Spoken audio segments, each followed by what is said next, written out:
vamos dar as boas-vindas. O papai chegou! Papai Joel! Tá de brincation que você veio aqui no Resenha Load. Não tô acreditando nisso. Não, vem sério mesmo. Aliás, eu já estava para vir aqui há bastante tempo. Mas... Tirando a escada, né? Que tu teve que subir uma escada de 700 degraus. Do coração, cara. Vai pagar a promessa. Essa escadinha aqui não é mole, não. Ou escadinha gostosa. Mas eu quero lhe agradecer o convite, Vanessa. Maravilha. Essa galera que tá aí, ó. E vamos ver essa garotada que tá começando aí. Vai dar tudo certo. Só vai, só vem, como a gente costuma dizer. Tá. Bê, vou liberar aí pra você começar. É você, Bê. Bom, então, Joel, queria saber pra você qual foi a sensação de você ser campeão brasileiro com o Vasco, sendo jogador e sendo treinador.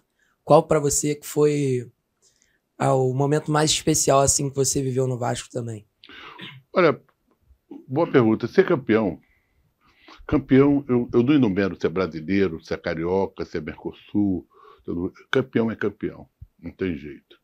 E eu ter a oportunidade, no mesmo clube, que eu passei vários anos, é sempre o que eu falo, o Vasco, da piscina, porque antes de eu me tornar alguém, eu já frequentava a piscina do Vasco, eu morei ali na Cancela, eu era sócio do Vasco. E aquela arquibancada toda ali, nós dormíamos ali debaixo de tudo. Não só nas categorias de base, como jogador e como técnico das categorias de base, e como jogador e técnico das categorias principais. Então, na nossa época, nós dormíamos ali, nós almoçávamos no clube e dormíamos ali. Não tinha nada demais e nós dormíamos praticamente todos juntos. E isso cria uma afetividade muito grande. Até hoje nós temos amigos daquela época, vários e vários anos, a gente conserva vários amigos. E prazer muito grande, porque você ser campeão brasileiro de 74, como nós fomos, que o nosso time não era dado como principal, tinha na nossa frente o Cruzeiro, com Tostão e companhia, o Santos, com aquele tal de Edson Taranto Nascimento. Nossa, imagina que concorrência. Nossa, sério. O Internacional, que tinha um zagueiro chamado Figueiredo, era um chileno, jogava muito. Tinha Falcão, tinha Carpegiani, série de bons jogadores, e tinha o Vasco, com Andrada Fidelis, Joel, Miguel e Alfinete, nosso timezinho, mas só que nós éramos muito amigos. Nós nos gostávamos, nós nos amávamos, nós dava aquele algo mais, que o time para ser campeão tem que dar algo mais. E ninguém acreditava na gente. Essa que é a verdade. Ninguém acreditava no Vasco. A gente, para classificar, nós jogamos com um time não sei de onde, um time que financeiramente não tinha um poder muito grande, para a gente ganhar de 1-0 nós sofremos, choramos sangue, mas ganhamos. Aí fomos para os 4, tinha 4 fases, com 4 clubes ou 5 ou 6, não me lembro, e nós pegamos, não sei de onde, nós metemos logo os 3. Ali o time cresceu. Cresceu, e nós classificamos em primeiro e passamos para a final. Passou quem? Vasco, Santos, Internacional e Cruzeiro. E aí o bicho pegou. E aí aquilo que você já sabe. E como campeão, como técnico, nós saímos praticamente do nada, num momento muito difícil que o Vasco estava passando, mas eu tinha uma vantagem, eu conhecia o clube. Eu conhecia desde o Penedo, tu conhece o Penedo? Claro. Desde o Penedo até o Almirante que fica na Paula. Quando chega lá, o Almirante bate continência para mim. Bate continência. E aí, Almirante, tudo bem? Eu falei, tudo bem, vamos lá. Então eu conheço aquilo tudo, a sala da Dinda, tempo de Eurico, de Calçada, de todo mundo ali. É uma história de vida. Eu praticamente passava o dia dentro do Vasco. Eu vivia dentro do Vasco. Então eu tinha aquela vantagem de eu conhecer o clube. Então quando eu chegava, os roupeiros, os massagistas, todo mundo, e nós fazíamos sempre alguma coisa diferente. E naquele tempo não tinha café no clube. Então eu comprava pão, eu adoro mortadela, e mortadela. E os roupeiros faziam o café e a gente se trancava dentro do vestiário. E ficava quietinho comendo. Mas o jogador que é sem vergonha, um dia eu senti o cheiro, cara. O que tá vendo aí dentro? Ele não fala nada não, fica quieto, vou ficar. Alguém está comentando o cheiro de mortadela com café, a gente quer também. Roubaram a porta, arrombaram. Aí pronto, aí virou um clima de amizade. Nós tomamos, todo mundo sentava dentro do vestiário, da rouparia, praticamente disso, Severino, todo mundo.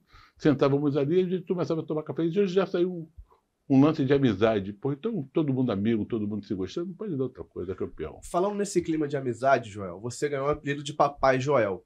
Qual é o segredo que você usava para conquistar, para ganhar os jogadores, trazer para você? É muito simples, cara. Eu fui jogador de futebol, não fui um grande jogador, mas fui jogador. Eu sei como é sofrido ser jogador de futebol. Porque todo mundo só olha os tops de linha, não olha o sacrifício que os jogadores tinham. Eu morava em Olaria quando eu comecei no Vasco. Pegava ali em frente ao cemitério um ônibus para ir para Olaria e soltava ali na Avenida Brasil para ir treinar. Às vezes as coisas estavam bem financeiramente, às vezes não. Até uma vez o cara, o cara meteu a mão no meu bolso, eu falei o cara que a passar, falou, meu irmão, o cara me roubou, pô. Aí só faltava o cara falando, seja mais esperto para não te roubar de novo. Solta mais ainda, mas ele não, falei, não, pode ir. E Joel, você falou do papai, né? Aproveitando, você jogou no Japão por muito tempo. E o Japão treinou no Japão por um tempo. E uma das coisas que o Japão tem muito forte é essa relação familiar. E principalmente o respeito aos mais velhos. Como é que foi lidar com os jogadores do Japão e essa imagem assim de pai, de treinador? Como é que foi lidar com uma outra cultura? No Japão eu passei 2 anos quase. No Vegalza Sendai, no norte frio miserável. Cara, meu irmão, eu vivi envelopado. Mas quando está o frio mesmo, eles saem de Sendai e iam para um lugar mais quente, porque lá é o seguinte, o camp, início de temporada, fazia 55, imagina tu ficar treinando 55 dias. Nossa. Mas no Japão é o seguinte, o jogador, eles respeitam demais o treinador. E muitas coisas que eu aprendi, que eu trouxe para cá depois, eu trouxe para o Japão. Por exemplo, hora da janta. É 8 horas. Eu chegava 10 para as 8, os jogadores já estavam todos lá e ia começar o técnico sentado. Falei, pô, chegaram primeiro do que eu, cara. Não pode isso. Aí eu marcava para 15 para as 8. Aí via 10 minutos antes e já chegavam primeiro do que eu. Eu falei, vou sacanear esses caras agora. Marquei para 7h30, mas só que eu cheguei 6h30 e sentei lá. Aí chegaram, cochicharam, mas eu fiz isso de brincadeira. E o japonês é o seguinte, eles não metem a mão na comida antes do treinador chegar e dar ordem para eles comerem. Isso não existe. É respeito. Rapaz, o treinador é o treinador. Inclusive, os dirigentes, eu tinha reunião com eles chegavam, quando eu chegava, eles levantavam todinho e ficavam esperando eu sentar. Quando eu sentava, eles sentavam. Impressionante. Diz aí, Bigode. A Raquel trouxe aqui uma experiência internacional e eu quero saber como é que foi a sua experiência na África do Sul, né? Também quero saber uma outra coisa. Do you still know a little bit of English? Sorry, my friend, today don't speak English. You pay dollar. Vanessa, eu pay dollar por causa dessa pergunta dele. $100 cada pergunta. Rapaz, foi parecido. Eu viajei muito, cara. Eu viajei muito. Eu corri muito atrás. Desde a categoria de base, que a primeira vez que eu viajei, eu fui para os Emirados Árabes. Trabalhar com garotos de 14, 16 e 18. Com esse meu inglês, nós fomos campeões de 14, 16, 18 e 20 anos, nós fomos campeões. E eu conversando com eles, tática. Porque eu treinava e mostrava no quadro. Por isso que eu treinava e mostrava no quadro. E os garotos... E o único ano que os Emirados Árabes, depois eu volto para a tua pergunta, foi a Copa do Mundo, eu tinha 6 jogadores meus que vinham da categoria de base da Luada. Da África do Sul, foi o seguinte, os africanos, eles têm um jeito de brasileiro. Primeiro, não gosta de treinar. Segundo, não gosta de treinamento físico, gosta de coletivo e 2 toques. Mas o que acontece é o seguinte, quando eu fui para lá, eles acompanham muito o futebol brasileiro. Então já tinha uma base de títulos. Então eu cheguei lá, aquele monte de sabalada, aquelas coisas todas. Foi uma festa brasileira, porque os técnicos estrangeiros estão muito duros com eles. E eles sofreram demais para ter a liberdade deles do apartheid, do Mandela. E eles não gostam de falar grosso, não gostam de falar alto. E eu conquistei como? Cheguei num dia, quem me contratou, eu fui para a África do Sul, não foi a África do Sul. Quem contratou, quem pagava era a FIFA. Nossa. A FIFA pagava. Então cheguei no aeroporto, tinha um Mercedes, meu motorista chamava Opa. O motorista chamava Opa. Opa! Opa! Aí o que ele fez? Eu cheguei, eles pegaram minha mala, botaram tudo, aquelas coisas todas, eu tô quieto, ele tá me olhando, desconfiado. Ele abriu a porta de trás. Aí eu entrei de trás. Aí eu dei a volta, abri a porta da frente, entrei e sentei. Aí ele ficou me olhando assim, ó, pô, o que esse cara quer comigo? Ele já tentou do meu lado, já quebrei ele, ainda botei a mão no ombro dele. E começamos a conversar. Eles falam inglês igual o meu e eu falava o inglês igual o deles. Então a gente falava, nós vamos, todo vai, e a gente entendia tudo. E nós viramos amigos. Viramos amigos. E isso espalha naturalmente. Naturalmente espalha. E os jogadores me tratavam muito bem. Cheguei na concentração e quis fazer cardápio para eles. E fiz bife, purê de batata, arroz, feijão, aquelas coisas todas, salada, coisa. Ninguém comeu nada. Meu Deus do céu. Meu auxiliar, o Pizza, que no outro dia, graças a Deus, eu vi até ele num clube de ponta, no Al Hilal, da Arábia Saudita. Vocês não gostam disso, não. E agora? E o que eles gostam? Acredite se quiser. Rabada. Hã? Aí eu falei, bota rabada que eu também quero, adoro rabada. Uma sustância aí, né? Cara, comeu rabada. Comida leve. Comeu rabada à noite. Era rabada. Nossa Senhora, Rabada, gente. Pesado demais. Rabada. Não, comer comida pesada. Mas é questão cultural, né? É. Não, e o time, se esse time mantém para a Copa do Mundo, porque o time estava armado. Só tinha um jogador que eu ia colocar, mas como estava muito contra ele, porque ele jogava na Inglaterra, e saiu de lá cedo, e tinha uma divergência lá, sabe como é que é esses lugares? Eu não botava ele, mas eu ia colocá-lo quando chegasse a Copa do Mundo, chamado Benny McCartney. Benny McCartney, um jogador que jogou no Porto, e foi campeão com o Mourinho, europeu, cara. E eu lembro que teve uma entrevista sua uma vez que você falou que hoje o futebol brasileiro está muito robotizado. Está se deixando de lado a técnica e priorizando a parte física, principalmente no masculino. E que você gostava muito de ver o feminino jogando. Porque hoje o feminino está mais técnico do que o masculino. É porque eu sou do tempo, quer dizer, graças a Deus da igreja todo dia, quando o Brasil tinha o maior futebol do mundo, que a gente ganhava na técnica deles. E a gente, eles vinham aqui para copiar a gente, agora a gente vai lá para copiar eles. Você pode ver os treinamentos de hoje, é 1 contra 1, é 2 contra 2, é posse de bola não ganha jogo, cara. A 85% de posse de bola, mas eu dei 4 chutes, fez 3 gols, e aí? Cadê a pelada? Como é que fica? Campinho. Eu aprendi, eu fiz um curso uma vez, que o cara, um tempo que eu adorei falar, jogar para aprender a jogar. Jogar para aprender a jogar. Então a primeira coisa que tu tem que dar ao garoto, deixa ele à vontade. O cara com 11 anos quer botar na escolinha, não deixa ele jogar pelada, cara. Tu acha que Pelé jogou escolinha? Garrincha jogou escolinha? Zico, Roberto, e vai por aí afora, vários e vários craques que nós fizemos daquela época, tudo é peladão, pelada de rua, o cara ia lá buscar, ele vinha lá dentro do mato, comendo goiaba, aquelas coisas, chegava e soltava a bola pra ele descalço na ladeira. Porra, a gente jogava descalço, hoje não, escolinha para de bracone, pular não sei o quê. Eu estava vendo um treino de garoto do outro dia, o cara cansava o garoto no treinamento, cara, de pula, que cabeceia, não sei o quê, deixa ele jogar à vontade. O basquete americano, ele é fantástico por causa disso. O cara dá uma pelota, o cara sai no meio da rua, cai na bola. Aí joga na parede e vai, vai treinando e vai embora, pô. Eu me lembro que o Vasco teve um goleiro chamado Mazarop.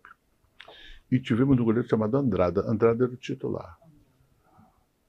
Um dos maiores goleiros que eu vi na minha vida. O Andrada, ele forrava dedo por dedo, vai pro gol. E o Mazarop sentado do lado dele. Ele não gostava de treinamento nenhum. Ele gostava de treinamento chute a gol, chutar a gol para ele e cruzar na área quando fosse o corpo para ele sair e pegar a bola. Ele já pegava aqui e já repunha, tuf. Ele forrava a chuteira dele, naquela época, com algodão para bater na bola. E nós tínhamos uma jogada da época, ou o Luiz Carlos de um lado e o Roberto do outro, ou vice-versa. Dali a gente fazia tuf. E jogava num, lançava para o outro e a gente fazia o gol. O cara alta, o Mazarop copiou ele tudo. O Mazarop da categoria de base do Vasco. Não tinha até no Vasco, mas a Europa ia para o Mourão, que tinha lá no clube, chutava a bola e pegava, chutava a bola e pegava, chutava a bola e pegava, e treinando. Mas a Europa chegou a ser campeão do mundo pelo Grêmio, essas coisas todas, jogou vários anos, outro dia encontrei com ele feliz da vida. Quer dizer, porra, agora você vai ver treino, rapaz, o cara cerca o campo 1 contra 1, 2 contra 2. Posse de bola, marcação. Posse de bola, marcação. Posse de bola.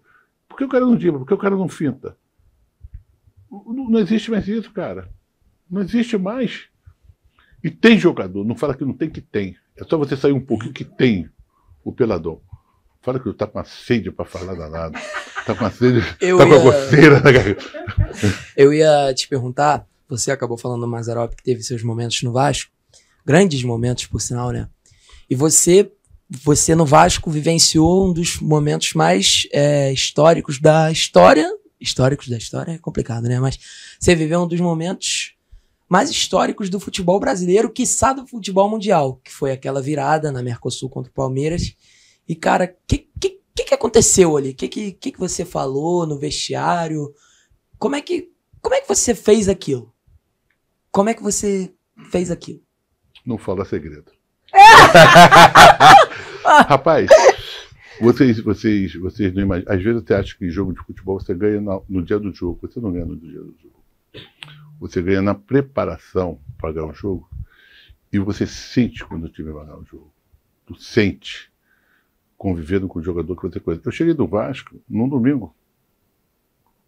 E o doutor Eurico me ligou para casa e falou assim, aliás, ele me contratou, ele me convocou, tu está convocado. Tu está convocado para vir para o Vasco. Eu falei que dia eu me apresentei? Ele falou, agora. Bem o Ico, né? Ico aonde? Aqui no Adegão Português. Aonde? Aí fomos lá para Adegão, estava todo mundo, Eurico, todo mundo, aquela coisa. Eu falei, olha, nós vamos... Estou te contratando, eu tenho necessidade de ir para Libertadores, hoje, onde é Libertadores? Para Libertadores, o Vasco precisa dessa competição, assim, assado, e parará, e eu sei que eu vou jogar um jogo muito difícil, mas vamos lá. Eu falei, tá legal, Eurico, vamos lá. Eurico é o seguinte, não tinha contato, o contato era aperto de mão com ele, senão o fio do bigode. Era o fio do bigode. Falei, tá bom, então vamos apresentar que hora no Vasco? Falou, agora. Falei, agora? Domingo, isso à tarde. E isso foi uma das causas que deu aqueles problemas todos com o Oswaldo. Até tive com o irmão dele ontem. Aí fui pro Vasco. Aí cheguei no Vasco, os jogadores iam viajar. O Vasco jogou sábado. Empatou com o Cruzeiro 2-2. Estava ganhando de 2-0, empatou 2-2. E houve um aborrecimento lá entre eles, que eu não vou entrar em detalhes. Mas o Eurico soube que os seguranças do Vasco já estavam com as chaves do jogador para levar o jogador no aeroporto para viajar. Ia ter segunda-feira à tarde. Eu digo, porra, não é possível. Vou jogar com os caras quarta-feira, porra, como é que eu vou trazer na segunda à tarde? Que eu fiquei sabendo. Não existe. Conversou lá com o Isaías e houve um aborrecimento lá.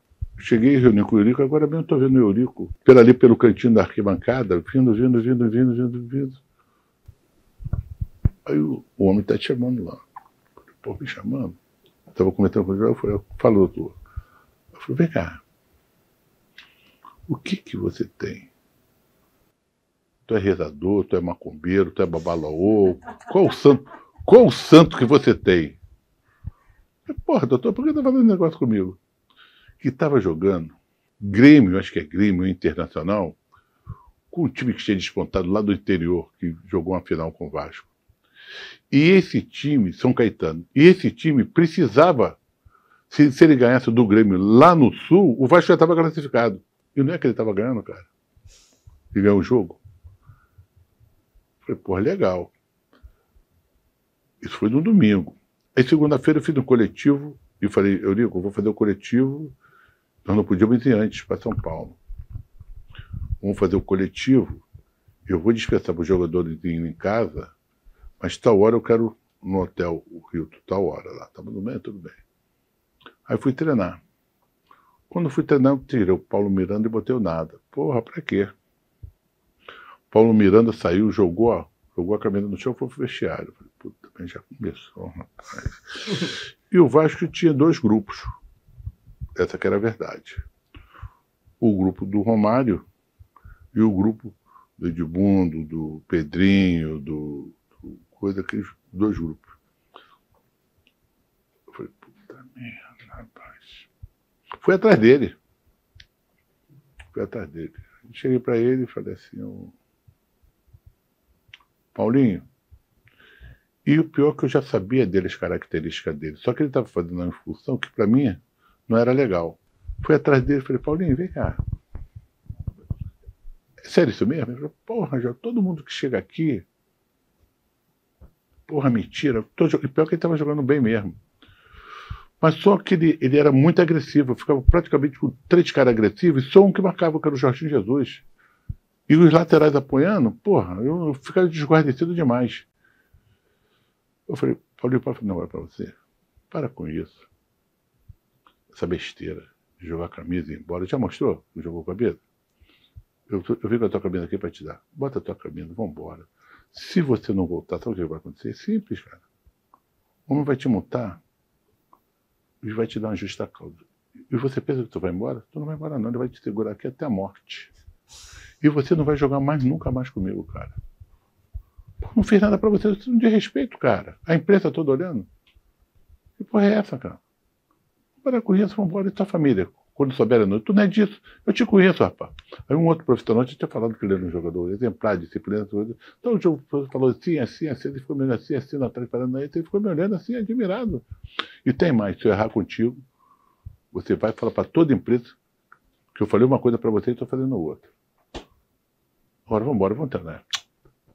Botei a mão no ombro dele, aí subimos, entramos andando do Vasco dele, todo mundo ficou admirado. Pô, o cara jogou a camisa do chão. O treinador saiu pé da vida com ele atrás, eles voltam de mão dada, de beijos e de abraços. Papai Joel. Então era isso, rapaz. Dali nós já ganhamos o grupo. Naquele jogo, aconteceu outra coisa que vocês não sabem. Estou sabendo coisa demais, hein? Revelações. Abre o coração. No Resenha de Não noite, Tem. o Juninho Paulista, a esposa dele, estava grávida. E já estava no ponto para ter neném. E a sogra dele não estava, ele morava ali perto de Copacabana. Chegou na concentração, na hora da janta, falou, pô, professor, deixa eu dar um pulo lá em casa. Eu falei, por quê? Minha esposa está grávida, minha sogra não está aí, está reclamando. Mulher grávida é diferente, né? Tu já foi casado, não? Tem 14 anos. Eu sei, pô, tô fazendo outra. Mulher grávida é fogo, cara, reclama de tudo. Posso ir em casa? Eu vou e volto daqui a 1 hora. Eu falei, eram 7 horas. Eu falei, não, você vai voltar na hora do lanche. Era 10 e pouco. Não precisa chegar na hora, não. Chega no teu quarto, pede o lanche no teu quarto. Vem no meu quarto primeiro me avisar que você chegou, cara. Ele foi em casa, viu a esposa, voltou, pediu o lanche, bateu, foi lá, falou, vai embora. No outro dia que eu fui o melhor jogador. O Romário fez 3 gols, mas quem foi o maior jogador então foi ele. Porque você trabalhou o psicológico dele. Se ele tivesse preocupado com a esposa dele, não teria Acabou. jogado assim. Não, a esposa... Com certeza. Pô, minha esposa ficou feliz, riu, mandou agradecer o senhor, não sei o quê. Aí outro dia eu encontrei com ele lá no Vasco, eu fui ver um jogo lá, encontrei com ele. Falei, Juninho, tudo bem? Teu menino, pô, professor, já tá grande, não sei o quê. E quantos filhos você tem? 4? Eu falei, pô, tu gosta de fazer filho, hein, cara? Eu falei, 4 filhos era o primeiro. Então a vida me ensinou assim. Eu corri atrás, eu fui atrás de tudo que eu consegui na vida. Acima de Deus, sem eles, ninguém. E acima da perseverança, eu consigo, eu vou lá. Cheguei com o meu inglês na Arábia Saudita, na África do Sul, e fui lá e fui ganhar. Pode ver aí, ganhava. Eu ganhava. Nós ganhávamos. E no Rio, todos os clubes que eu passei, na maioria deles, eu tenho essa fama, porque um amigo meu me botou essa fama, se chama Washington Rodrigo, o Papa Título, Rei do Rio. E os jogadores me chamaram de Papai Joel. Quem me chamou a primeira vez, sabe quem foi? Não. O Ibson. Sabe por quê? Chegou na roda. Eu falei, não sei o que para ele, dar um remédio, coisa parecida numa concentração. Ele levantou, posso falar? Eu falei, esse cara é mais do que o treinador, é um pai. A partir de hoje, Papai Joel. Pronto, pegou. Galera, Obrigado. Aqui, eu tenho palavras Desculpa pra te de eu te agradecer. dar a oportunidade. Thank you de você so falar. much. Sorry, my friend. You're My name is welcome. Jack now. Jack. Olha aqui, uma honra ter Papai Joel aqui. Convida a galera, a Adri tá aqui. Convida a galera pra também assistir o teu canal, cara, que é incrível. O canal do Joel tem muitas histórias, alguma coisa que eu passei para vocês, que é coisa de bastidores, e eu vou lembrando. E você me emocionou muito com esse histórico aí seu. Viu, Raquel, Muito obrigado mesmo. Eu quero agradecer você. Eu tenho que te agradecer. Muito obrigado, você é um cara muito engraçado, muita gente Me boa. achou que eu sou engraçado. Não viu nada, né, Joel? Tu não viu nada. Entra no canal do Joel. É muito Entra no história. canal, rapaz. Mano, teve o seu vídeo com o Cartoloco, que eu gostei pra caramba. Fala pra ele, Eu nice mesmo, to meet you. Nice to meet you, Dad Joel. É mole o Não, negócio é legal, dele. Ele mandou pai to be, ó. Pai to be. Joel the Dad. E assim encerramos mais uma resenha. Obrigado, Não se inscreva galera. no canal, Obrigado, aciona o bonitão. sininho, ó, segue o Obrigado, Joel aí no galera. canal Obrigado a dele também, se vocês. inscreve. Desculpe alguma coisa. Se faltou alguma coisa, a gente. Qualquer hora dessa a gente conserta. Mais Mas um, o que- tem que se rolar mais um O resenha, Joel. que fica é a lembrança, o que fica é o prazer. Eu quero agradecer a vocês todos pelo convite de eu estar aqui. Aqui eu já conheço há vários e vários anos. Conheço o pai você é um dela, lá de querido. Copacabana, conheço ela, a família toda. Enfim, na luta, como nós todos estamos na luta. Parabéns a vocês pelo programa e até a próxima vez, se Deus quiser.